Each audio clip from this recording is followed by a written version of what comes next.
In the cold silence between Saturn's rings, an old space station drifted, forgotten by time and purpose. Its name was Echo Station Theta 7, though the name had long since peeled off the hull.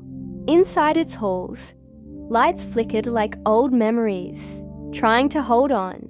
Machines slept, or rusted, or hummed their routines without reason, except one. Down in the lowest sublevel, past the hydro tanks and oxygen processors, where no human foot had tread for years, there stood a robot.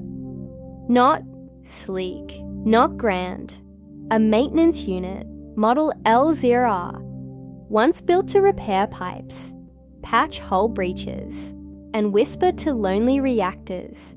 He stood upright, still functional, but something important had been erased, his memory. He didn't know who built him, or why, or how long he'd been standing there. Only that sometimes, when the gravity shifted just right, he felt something like a tremble in the wires behind his chest plate. A longing for something he couldn't name. Her name was Anna. She arrived on the station under contract. One of those lone drifting caretakers hired by salvage companies to assess the value of dead space. She was 22, thin, quiet. She hummed lullabies to herself when she walked, and her voice was gentle, like waves over velvet. The first time she entered the lower sub-level, she saw him, dust on his shoulders, one eye flickering, but still, somehow, waiting. "Oh," she whispered, "you're still awake." And for the first time in 27 years, L0R turned his head. He didn't speak at first, but Anna didn't mind. She returned each evening, setting down a small lantern and reading aloud from a battered paperback she'd brought with her. Stories of stars and ships, of ancient earth poets, of slow-dancing ghosts. Sometimes she talked about herself, about the blue streak in her hair that wouldn't wash out, about her father's voice, which she'd forgotten the sound of, about how she hated sleeping without a hum.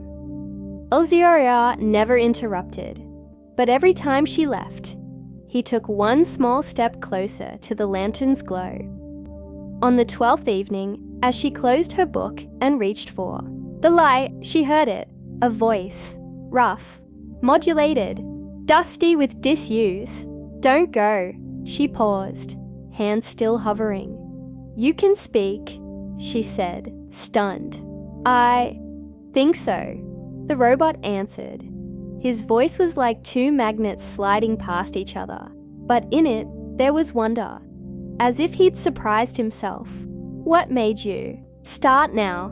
"I don't know, but when you leave, everything turns grey again." So she stayed. Some nights, she read. Some nights, she sang. Once, she danced for him, slow and silly in low gravity, spinning between the support beams while her hair floated like comet trails. He said nothing, but recorded it in perfect clarity. Later, he would replay it in the dark, again and again. "Do you know your name?" she asked once, while brushing dust from his chassis. "No." "Then I'll give you one." She tapped his metal chest twice. "You're low, just low."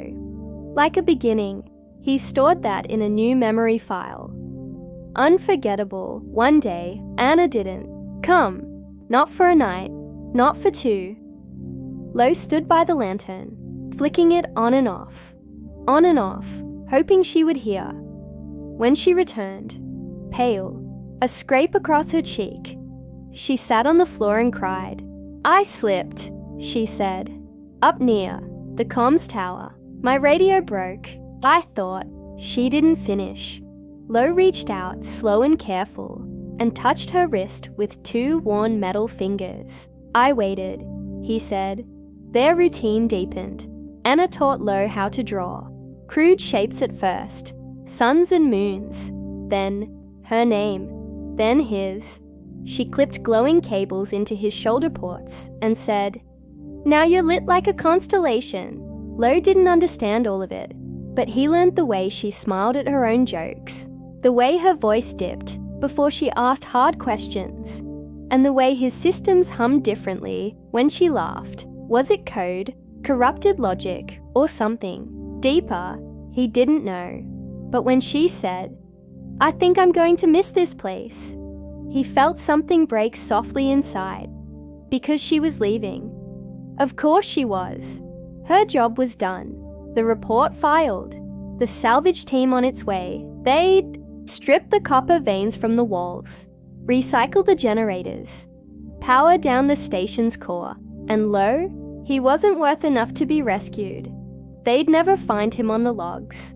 A forgotten machine. The night before departure, she came to him with red eyes and shaking hands. "I don't want to go," she said. "You must," he answered.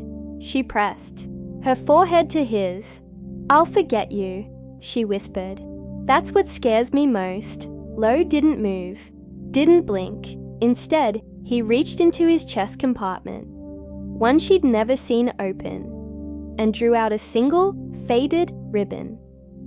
Blue, frayed at the edges, her hair ribbon. She gasped.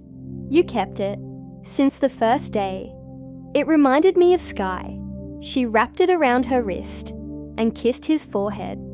Cold, metal, dented, like a promise.